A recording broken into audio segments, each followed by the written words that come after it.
د میزان شپږمې نیټې ولسمشریزو ټاکنو کې که څه هم خلکو د سر په بیه برخه واخیسته، خو د نتایجو په اړه یې له خلکو سره ګڼې اندېښنې هم پیدا شوي دي. د ځینو په خبره د ټاکنو تیر ځل جنجالي نتایجو په یاده پروسه باندې په ژوره توګه د خلکو باور له منځه یوړ.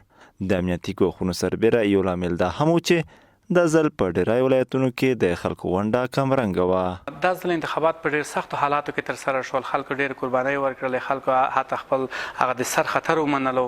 نو دا ځل انتخاباتو پایلې باید راوځي، خلک باید زړه ماتې نه شي، او د انتخاباتو مستقل کمېسیون چې کومه پایله اعلان کړله هغې ته دوی باید احترام ولري. د دوی په خبره سره له دې چې په ټاکنو کې د ګډون په تړاو د وسلوالو ګواښونه هم موجود وو، خو خلکو له دې ټولو سره بیا هم د سر په بیه په ټاکنو کې برخه واخیسته. تېرې ټاکنو کې مقصد نه منل چې درغلی شوي دي، هغه شوي دي. نه، دوی د خپلې اوازې دغه سیخ کوي، په فیسبوکو کې او رسنیو کې وایي چې موږ نه منو. نه، دا کار د انتخاباتو ریاست دی، هغه باید پریکړه وکړي چې انتخابات چې چا به څوک بریالي و هغې ته باید اعلان. د ځینو په باور که چیرې دا ځل هم د ټاکنو پایله وځنډېدې، ښایي خلک زړه ماتي او د دولت او خلکو ترمنځ واټن رامنځته شي.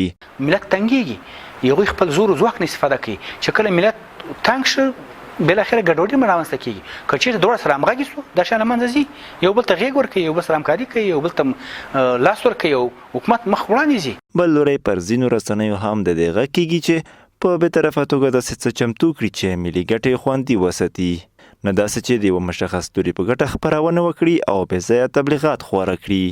په ورته وخت کې له ځینو سره دا ویره هم شته چې که دا ځل بیا هم د ټاکنو نتایج د نه منلو له څپېړ سره مخ شي، ښایي په راتلونکو ټاکنو کې د خلکو ونډه تر دې هم راکمه شي. سیف الله ظاهر، انعکاس راډیو تلویزیون، خوست.